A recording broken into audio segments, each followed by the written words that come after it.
Hey everybody, it's Jason Blaha here. Once again, it is time for my lifter Michelle's training vlog. And we started off with bench press today. For those who don't know what we do, I'm separating these into 3 vlogs a week because we do 6 workouts. It's 3 uppers, 3 lowers while we're training for a bikini and physique competition.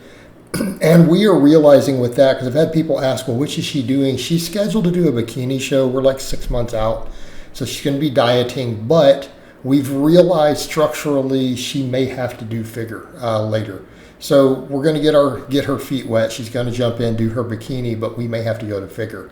All right, the benching is going up. And then we got 12 pull-ups here. So she got 3 sets of 12 on these pull-ups. So pull-up strength is coming back.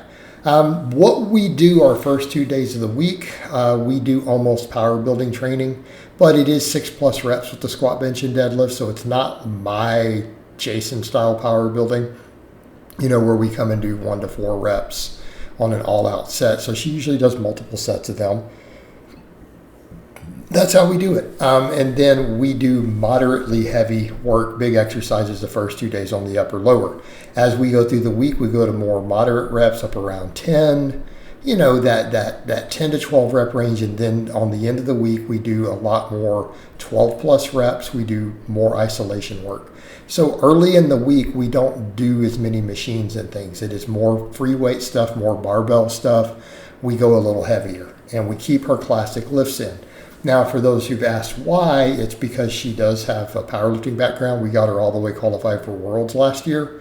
I've coached her through several powerlifting meets. She's taken first in all of them, broken state records in 2 states. Very successful at that. Very successful at that.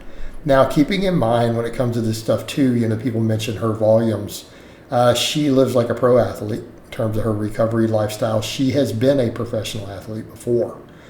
So for people who don't understand that, she has been a pro boxer. All right. Now, that being said, that's her background. So she's used to training for hours a day. So in addition to these 6 workouts, she does at least an hour of cardio a day. This has been her normal lifestyle for over 20 years. Okay. She's always just train. She's been in sports pretty much her whole life. So that's what we do. We continue that trend. So again, the workload is very, very high. So what we do on this day, you saw the pull-ups. Then she did 3 sets of 10 with 135 on a decline bench. We did overhead press, upright rows, and we have barbell curls here. And I may have missed the footage for the tricep extensions. There should have been some tricep extensions. I apologize because I may have forgot to rip the footage and put it in here. But, it's okay. This vlog is still going to be plenty long, missing 1 exercise.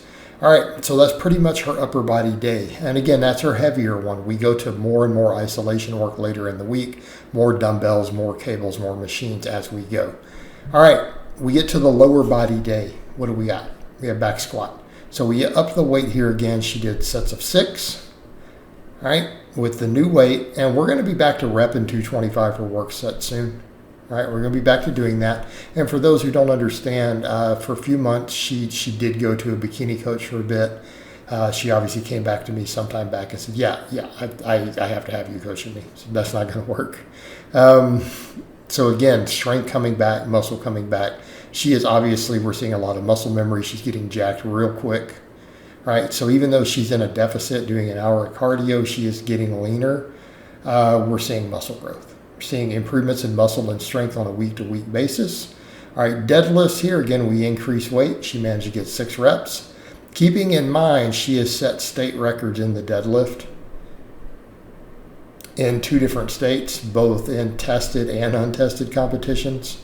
So again, we've done well on the deadlift in the past. And we've already agreed and realized we're probably going to be repping 315 within another year on the deadlift, actual rep work.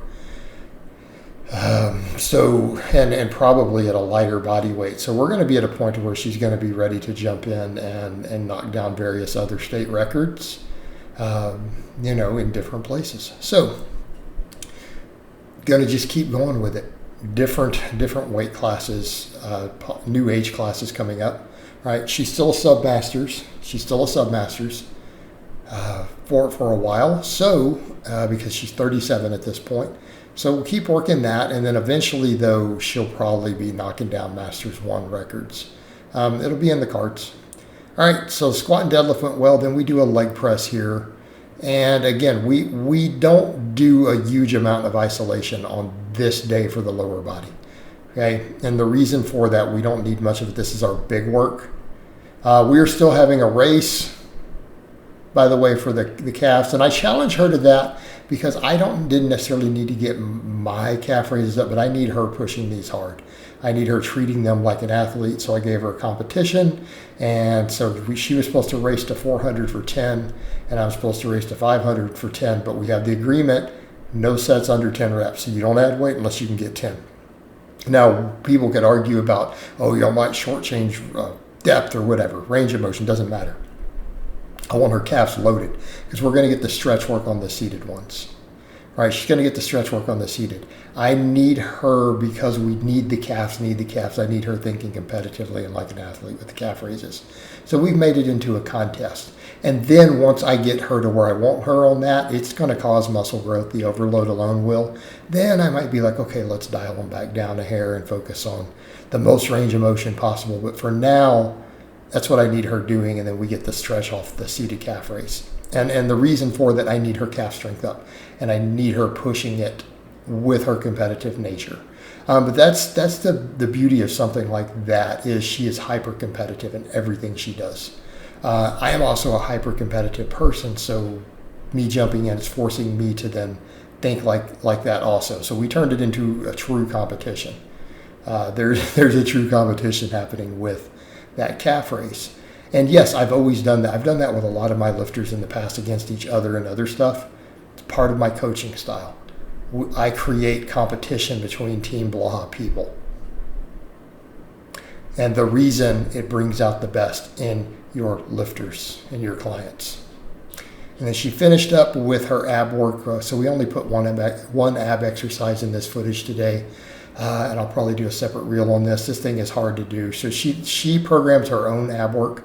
I just let her pick it. We do need to keep in mind she is also a personal trainer, right? She is a trainer. She does do clients. She models as a primary, but she does personal training also. So I let her program her own ab work accordingly. Because again, so then she has her own say in that. Because everything else, it is coach's way. That's it. All the other lifting, I determine all of it.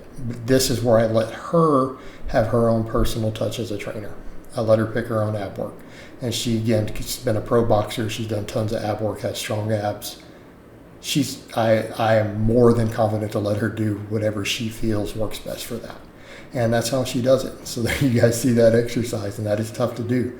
All right, so I hope it's been informative, and I will talk to you guys and gals next time.